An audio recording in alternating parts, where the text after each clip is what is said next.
రాష్ట్ర ముఖ్యమంత్రి రేవంత్ రెడ్డి నేడు రైతులకు ₹1,00,000 రుణమాఫీ చేస్తున్న క్రమంలో మెదక్ ఎమ్మెల్యే మైనంపల్లి రోహిత్ స్వగ్రామమైన చిన్నశంకరంపేట మండలం కొర్విపల్లి గ్రామంలో గ్రామ పంచాయతీ కార్యాలయం వద్ద స్థానిక రైతులు ముఖ్యమంత్రి రేవంత్ రెడ్డి చిత్రపటానికి పాలాభిషేకం నిర్వహించారు.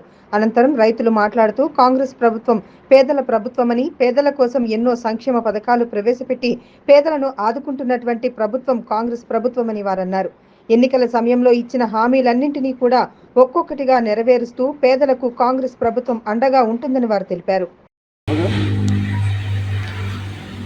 ఈరోజు పురిపల్లి గ్రామంలో సీఎం మన రేవంత్ రెడ్డి గారికి పాలాభిషేకం చేయడం జరిగింది.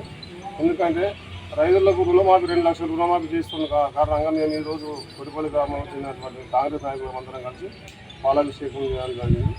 కాంగ్రెస్ పార్టీ అంటే పేద ప్రజలకు కన్నతల్లి లాంటిది. అందుకే ఇవాళ కొంతమంది బీఆర్ఎస్ నాయకులు అంటారు, ఏం చేసి కాంగ్రెస్ పార్టీ వచ్చింది కర్మ వచ్చింది అంటారు. కానీ అది కరెక్ట్ కాదు. ఏదైతే కాంగ్రెస్ పార్టీ ఏదైతే చెప్పిందో పక్కా అమలు చేస్తారు. 2 లక్షలు కాదు, అందరికీ 2 లక్షలు, ప్రతి కుటుంబానికి 2 లక్షలు మాఫీ అవుతాయి. అలాగే మనకు రైతు భరోసా దాని పేరు మీద అవుతున్నాయి. ఏదైతే ఇది లావాణి భూములు ఉన్నాయో రైతులకు అది పట్టగా మార్చుకున్నారు రేవంత్ రెడ్డి గారు.